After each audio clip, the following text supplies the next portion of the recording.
Hello everyone, welcome to Krishna Coaching Center Class 11 Sociology Chapter 5 Doing Sociology Research Methods। यहाँ पे हमने देखा कि किस तरीके से पार्टिसिपेंट वाला हमने तरीका देखा, पार्टिसिपेंट ऑब्जर्वेशन। अब इसमें एक छोटा सा पैराग्राफ दे रखा है, that is different styles of doing village studies, कि क्या डिफरेंट नए नए स्टाइल्स हैं जिससे विलेज की स्टडी की जा सकती है। So village studies become the main preoccupation of Indian sociology during 1950-1960। क्यों इतना ज़रूरी हो गया था, मेन ऑक्यूपेशन क्यों बन गया था? क्योंकि उस समय हम नए नए आज़ाद हुए थे और हमारा जो बेस था, हमारी जो मोस्ट ऑफ द पॉपुलेशन थी वो विलेजेस में थी। So that's why it becomes very important to study that. So but long before this time एक बहुत ही very well known village study थी बिहाइंड मड वॉल्स।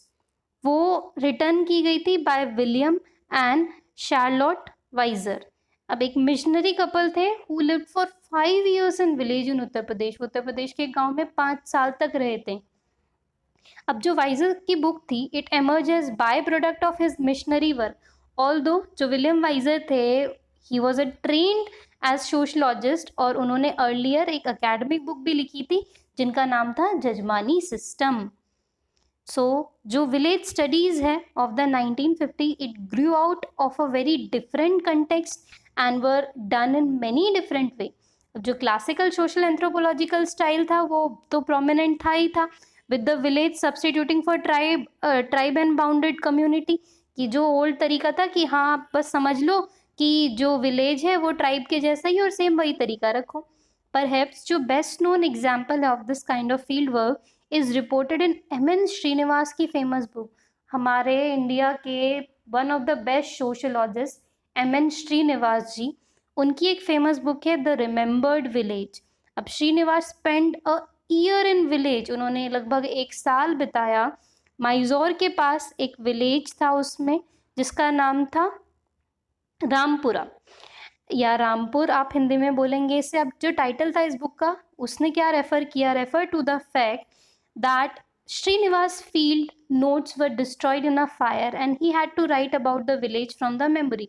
तो टाइटल ऑफ द बुक से क्या पता चलता है, द रिमेम्बर्ड विलेज। इससे ये था कि जो उनके अपने नोट्स थे ना वो खो गए थे, और उनके नोट्स जो थे वो खो कैसे गए थे कि माना जाता था वो फायर में डिस्ट्रॉय हो गए थे, और उन्होंने इस बुक में वही सारी बातें लिखी जो उनको सिर्फ याद थी, मेमोरी बेस पे उन्होंने ये सारी चीज़ें लिखी थी। अब अनदर फेमस विलेज स्टडी है 1950 की, वो थी एस.सी. दुबे की Indian village. SC. Dubey ji ने इंडियन विलेज नाम की एक किताब लिखी थी एज सोशल एंथ्रोपोलॉजिस्ट। कहाँ पे? उस्मानिया यूनिवर्सिटी में। जो दुबे थे, Dubey was part of multi disciplinary team including the Department of Agriculture Science, Economics, Veterinary Science and Medicine। तो दुबे एक ऐसी मल्टी डिसिप्लिनरी टीम का पार्ट थे जिसके अंदर बहुत सारे डिपार्टमेंट थे। एग्रीकल्चर साइंस का डिपार्टमेंट, इकोनॉमिक्स का, वेटनरी साइंस का, मेडिसिन का, that studied a village called Shamirpet near Secunderabad. तो जिन्होंने एक विलेज की स्टडी करी थी, विलेज का नाम था शमीरपेट और वो विलेज था सिकंदराबाद के पास। अब this large collective project was met not only to study the village but also to develop it। अब in fact जो आपके शमीरपेट थे was meant to be sort of laboratory, जहाँ पे एक्सपेरिमेंट हो सकते थे कि किस तरीके से रूरल डेवलपमेंट प्रोग्राम को कैरी आउट किया जा सकता है। तो वो ये सिर्फ रिसर्च करना इनका मकसद नहीं था, इनका मकसद था कि किस तरीके से इस रिसर्च से हमें आगे आने वाले टाइम में डेवलपमेंट देखने को मिल सकता है, वो उनका मेन मकसद था। अब another style of doing sociology या डूइंग विलेज स्टडीज़, वो हमने देखा कॉर्नेल विलेज स्टडी प्रोजेक्ट में। Cornell village study project 1950s का, इसको इनिशिएट किया था कॉर्नेल यूनिवर्सिटी ने। अब जो प्रोजेक्ट था, project brought together a group of American social anthropologist. तो इसको सामने लेके आया American social anthropologist, psychologist, linguist to study several villages in same region of India.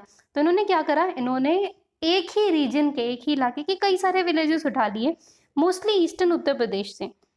अब ये एक बहुत ही एम्बिशियस एकेडमिक प्रोजेक्ट था। एम्बिशियस मतलब जिससे बहुत सारी इच्छाएं जुड़ी हो, to do multi disciplinary studies of the village society and culture. तो इसमें विलेज की वो सोसाइटी को भी पढ़ना चाहते थे, कल्चर को भी पढ़ना चाहते थे। अब कुछ इंडियन स्कॉलर्स थे, were also involve with this project, जिन्होंने हेल्प करी ट्रेन मैनी अमेरिकन, बहुत सारे अमेरिकन को ट्रेन करने में, वो later become well known scholars of Indian society. So ये छोटा सा दे रखा है आपको, different style of doing social studies या विलेज स्टडीज। अब डिफरेंट लिमिटेशंस हैं कुछ पार्टिसिपेंट ऑब्जर्वेशन की। एक तो लिमिटेशन हमने यहाँ पर ही देखी कि एक ना जिम्मेदारी हो जाती है जब भी आप किसी भी जगह फील्ड वर्क कर रहे होते हो, कि आप उस पार्ट को ना अच्छा दिखाओ, और अच्छा नहीं तो कम से कम ऐसा तो मत दिखाओ कि उससे उसको नुकसान हो। तो आपको वो सब चीज़ें ढूंढनी पड़ेंगी, समझनी पड़ेंगी, जाननी पड़ेंगी। अब सम लिमिटेशंस जो पार्टिसिपेंट ऑब्जर्वेशन की, तो इसकी मेन स्ट्रेंथ क्या है कि ये प्रोवाइड करेगा बहुत ही रिच और detailed picture of from life of insider, कि अगर आप भाई उनके बीच में रह के उनके बारे में स्टडी कर रहे हो तो ऑब्वियस सी बात है आपको तो उनका डिटेल लाइफ का एक्सपीरियंस देखने को मिलेगा, आप डिटेल में उनका स्टडी कर सकते हो। So it is insider perspective that is greatest return to substantial investment, कि जितना टाइम लगाया, एफर्ट लगाया, हाँ रिजल्ट उतना ही एक्यूरेट आएगा। अब most other research method can not claim to have detail knowledge of field study, तो बाकी आप अगर कोई भी उठा लो तो वो कोई भी इतना ज़्यादा आपको ओके नहीं कर सकता है कि हाँ आपने बहुत ही डिटेल स्टडी किया है। They are usually based on short and quick field visit, वो शॉर्ट और क्विक फील्ड विजिट करते हैं और अपनी रिपोर्ट बनाते हैं। अब फील्ड वर्क अलाउ करेगा क्या, correction of initial impressions which में ऑफन बी मिस्टेकन और बायस्ड, ये परमिट करेगा रिसर्चर को कि वो ट्रैक कर सके चेंजेस को in the subject of interest and also to see the impact of different situation और कंटेक्स्ट। जैसे फॉर एग्जाम्पल डिफरेंट एस्पेक्ट्स अगर हम उठाएं सोशल कल्चर का या किसी भी कल्चर का, it may be brought out in good harvest year and in a bad harvest year. अब पीपल कुड बिहेव डिफरेंटली, तो अगर आप कोई छोटा सा फील्ड स्टडी करो और उसमें आप ऐसी सीजन में जाओ जहाँ पे अच्छा हार्वेस्टिंग चल रहा है, तो वहाँ पे लोगों का बिहेवियर अलग होगा। आप एक ऐसे सीजन में जाओ जहाँ पे उनका हार्वेस्ट, उनकी फसल वसल ज़्यादा अच्छी नहीं है, तो उनका मूड अलग होगा। तो people could behave differently when employed and unemployed and so on, because she और he spend a long time in full time engagement with the field. एक पार्टिसिपेंट ऑब्जर्वर अवॉइड कर सकता है many of the error and biases जो कि सिर्फ सर्वेस, क्वेश्चनएयर और short term observation में हो सकते हैं। तो अभी ये सारी अच्छाइयाँ ही चल रही है फील्ड वर्क की, but like all research method जो फील्ड वर्क है उसकी भी कुछ वीकनेसेस हैं, तो भाई कुछ तो वीकनेस होगी ना। सो नहीं तो फिर अगर ये इतना ही बेस्ट होता तो सारे सोशलॉजिस्ट फिर यही काम ना कर लेते भाई, पर ऐसा नहीं है कि सब यही काम कर रहे हैं भाई, सब अलग अलग वर्क कर रहे हैं। अब field work very nature involve very long down of time. अब देखो सबसे पहले तो बहुत टाइम लगेगा, 1 साल, 2 साल, 3 3 साल तक, लोगों ने 5 5 साल तक स्टडी करी है। And as such it can only cover a very small part of world, तो जिंदगी के 5 साल आपने दे दिए लेकिन फिर भी वर्ल्ड का बहुत छोटा सा पार्ट ही कवर हुआ है। जनरली एक सिंपल विलेज हो गया या सिंपल कम्युनिटी हो गई, and we can never be sure कि जो एंथ्रोपोलॉजिस्ट ने, सोशलॉजिस्ट ने ऑब्जर्व किया है फील्ड वर्क के दौरान, वो क्या सच में बहुत कॉमन है लार्जर कम्युनिटी में भी। आपने तो एक गांव स्टडी किया ना, उस गांव की हो सकता है वो कम्युनिटी वैसा बिहेव करती हो, लेकिन अगर मैं वैसी कम्युनिटी को ही शहर में उठा के देख लूँ या किसी और गांव में उठा के देखूँ, तो हो सकता है वो थोड़ा डिफरेंट बिहेव करते हो, दैट मे बी पॉसिबल ना। सो मैं कैसे यकीन कर लूँ, और वेदर इट इज़ एक्सेप्शनल, या हो सकता है कि जिस फील्ड की आपने स्टडी करी वो एक्सेप्शनली हो, बहुत ही अलग हो। So it is probably the biggest disadvantage of field work, कितना टाइम दिया, इतना सब एफर्ट दिया, फिर भी कहीं श्योरिटी नहीं है। Another important limitation is that we are never sure it is the voice of anthropologists we are hearing या people who is being studied। तो दूसरी चीज यही है कि जो आप पढ़ रहे हो, जो आप समझ रहे हो, क्या सच में वो गांव वालों की बातें, वो लोगों की बातें, या जो एंथ्रोपोलॉजिस्ट ने स्टडी करा है उसकी बातें। अब एंथ्रोपोलॉजिस्ट ने अपनी डिस्क्रिप्शन भी तो कहीं ना कहीं हो सकता है लगाई हो, उसने जो अपने आप सोचा हो वो सारी चीजें भी तो हो सकता है इसमें ऐड हो। तो ऑफ कोर्स जो एम है वो क्या है, is to represent the view of people who is being studied, but it is always possible कि जो एंथ्रोपोलॉजिस्ट हैं वेदर कॉन्शियसली और unconsciously is selecting what will be written down in his और हर नोट्स।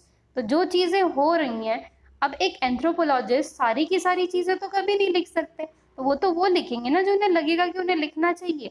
अब आप ये chapter पढ़ रहे हो सकता है कोई जना सिर्फ पढ़ रहा हो, कोई साथ में नोट बना रहा हो, कोई बुक लेके बैठा हो, तो वो तो सबकी अपनी डिस्क्रिप्शन हो गई ना। And how it will be presented to readers, कैसे ये रीडर को प्रेजेंट किया जाएगा, क्योंकि there is no other version available to us except that of anthropologist. हमारे पास कोई दूसरा वर्जन है ही नहीं, हमें तो वही दिख रहा है ना जो एंथ्रोपोलॉजिस्ट ने हमें दे दिया। तो it has always chance of biasness, always have a chance of error.